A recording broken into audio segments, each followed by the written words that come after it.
ಇನ್ನು ವಾಲ್ಮೀಕಿ ನಿಗಮ ಹಗರಣದ ತನಿಖೆಗೆ ಎಸ್ಐಟಿ ರಚಿಸಿದ್ದೇವೆ. ಪ್ರಕರಣದ ತನಿಖೆಯಲ್ಲಿ ಎಸ್ಐಟಿ ಬಹಳ ಮುಂದೆ ಹೋಗಿದೆ.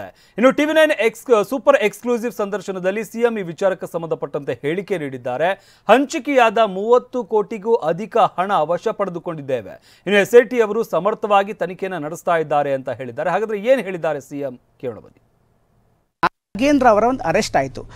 ಈ ಒಂದು ಪ್ರಕರಣ ರಾಜ್ಯ ಸರ್ಕಾರಕ್ಕೆ ಕೆಲವೊಂದು ಕಡೆ ಮುಜುಗರ ಆಗ್ತಾ ಇಲ್ವಾ? ನಾವು ಇದರಲ್ಲಿ ವಾಲ್ಮೀಕಿ ಅಭಿವೃದ್ಧಿ ನಿಗಮದ ವಿಚಾರದಲ್ಲಿ ನಾವು SITಯನ್ನು ರಚನೆ ಮಾಡಿದ್ದೀವಿ. SIT ಈಗಾಗಲೇ ಬಹುತೇಕ ಇನ್ವೆಸ್ಟಿಗೇಷನನ್ನು ಮುಗಿಸಿದೆ. ಈ ಹಂತದಲ್ಲಿ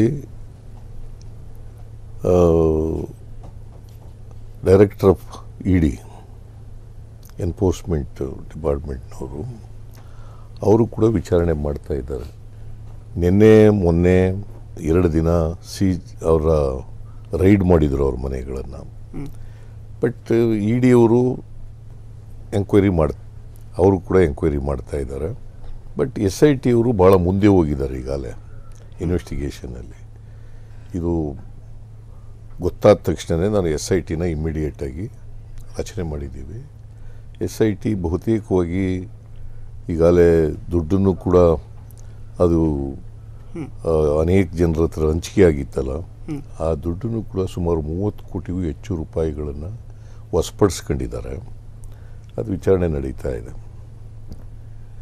ಸೊ ಈ ಹಂತದಲ್ಲಿ ED ಅವರು ಕೂಡ ಕಂಪ್ಲೇಂಟ್ ತಗೊಂಡು ಸುವೋಮೋಟೋ ಕಂಪ್ಲೇಂಟ್ ತಗೊಂಡು ಎಂಕ್ವೈರಿ ಮಾಡ್ತಾ ಇದ್ದಾರೆ.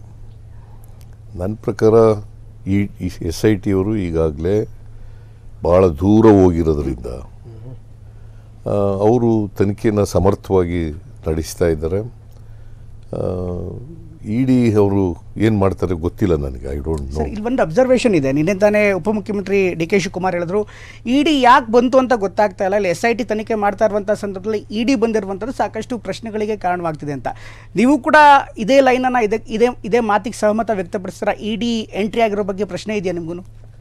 ನೋ, ED ಅವರು ನಾನು ಯಾಕೆ ತನಿಖೆ ಮಾಡ್ತಾ ಇದ್ದಾರೆ ಅಂತಂದರೆ ಬಹುಶಃ ಬ್ಯಾಂಕ್ನ ಆ್ಯಂಗಲ್ನಿಂದ ತನಿಖೆ ಮಾಡ್ತಾ ಇರ್ಬೋದು ಅಂತ ಅಂದ್ಕೊಂಡಿದ್ದೀನಿ ನಾನು.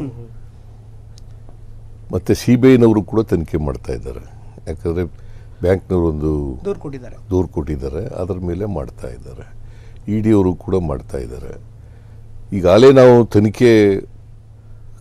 ತನಿಖಾ ಸಂಸ್ಥೆಯನ್ನು ಚಾಲನೆ ಕೊಟ್ಟಿರೋದ್ರಿಂದ, ತನಿಖೆ ಪ್ರಾರಂಭ ಆಗಿರೋದ್ರಿಂದ, ಬಹುತೇಕ ತನಿಖೆ ಮಾಡಿರೋದ್ರಿಂದ ಬಹುಶಃ ED ಅವರು ಇದರಲ್ಲಿ ಎಂಕ್ವೈರಿ ಮಾಡ್ತಕ್ಕಂಥದ್ರ ಅಗತ್ಯ ಇಲ್ಲ ಅಂತ ನಾನು ಅಂದ್ಕೊಂಡಿದ್ದೀನಿ.